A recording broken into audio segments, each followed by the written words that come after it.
Hello, welcome to my channel. I am Christina. In today's video, we are going to talk about all things in terms of getting ready for the coronavirus in terms of working from home.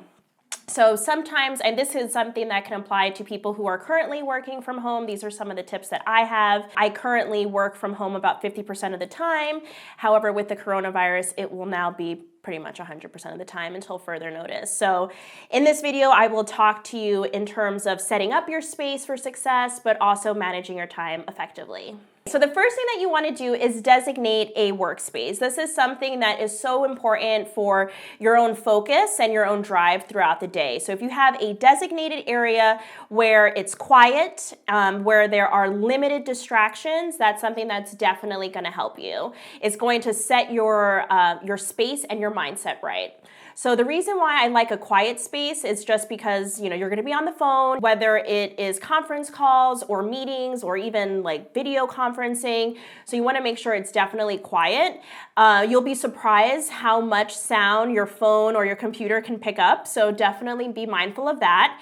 And then the next thing is where I said limited distractions. So I'm very fortunate. I have a home office. So I have a separate room away from the living room, away from the kitchen, which works very well for me because I can literally just hop right in, close the door, and I'm good. But that's not always the case. When I was in an apartment, my dining room, well, and I can't even say I had a dining room, my dining table, the table that I had, was my office. So it could either go, it works either way, but that is something that's critical. If you have a space that's not a designated room, you have a table, make sure it's clear, right? You don't have like your mail and everything, your magazines on there, a clear space and away from the distractions. Try to stay away from the kitchen or something where you're gonna be distracted to either turn the TV on or snack.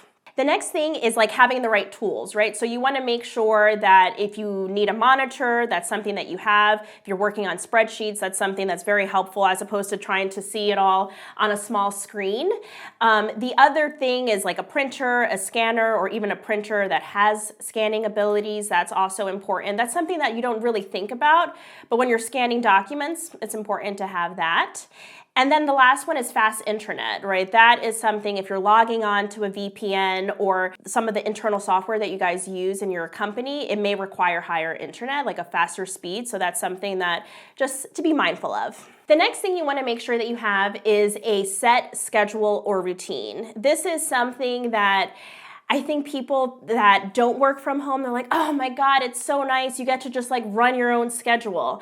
Which is true, but you also want to make sure that you're structuring that time, because if you're not intentional with how you spend your time while you're working from home, you can easily burn out, believe it or not, because next you're working throughout the day, or you stop and then you're not focused, and then you're coming back to it, and you can easily pull in like a 12-hour day if you are not intentional with how you spend your time. I personally use a block schedule. This is something that keeps me focused on what has to happen that particular day, that particular week.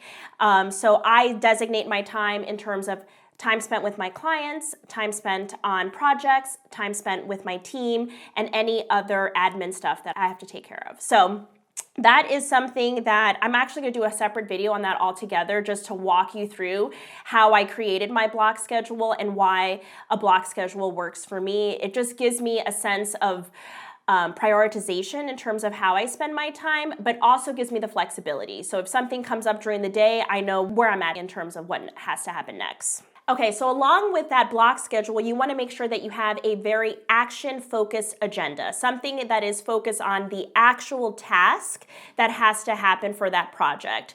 So instead of just writing a to-do list, my to-do list, instead of just like groceries, I mean, that's like personal, but I am more specific in terms of like buy milk. That's an easy way to understand it.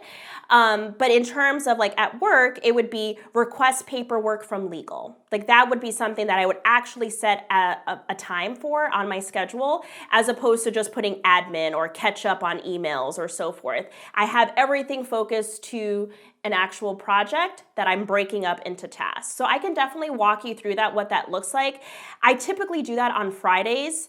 So I don't schedule any like personal client meetings on Fridays. Fridays are always like my follow-up Fridays where I follow up on what happened that week, but I also set the tone for the following week. So on Fridays, I set time to look at the next week ahead, and I'm putting in those tasks in those individual days based on the block schedule. So I can definitely do a whole video on that as well.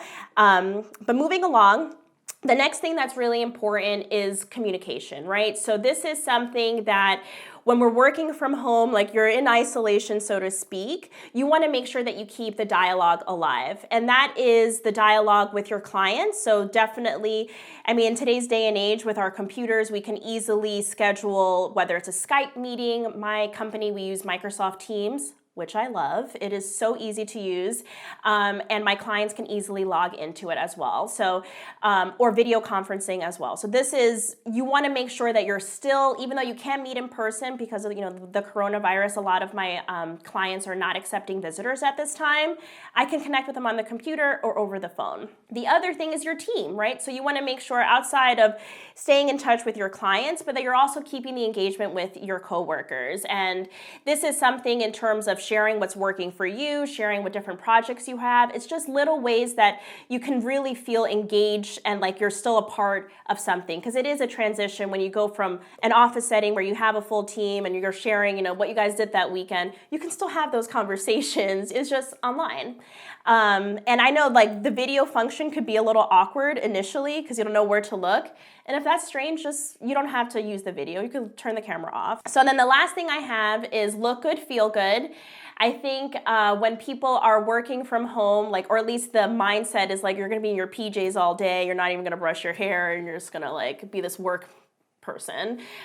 I don't recommend that. I definitely think that in line with having a schedule, I definitely think you should present yourself for the day, get ready for the day. It's part of the mindset. Take a shower, if you put makeup on, but definitely at least get dressed to do something, because that also just keeps the mindset focused on what has to get done. So those are my tips in terms of working from home. If you have any questions, comments, please leave them in the comments section below. Like and subscribe.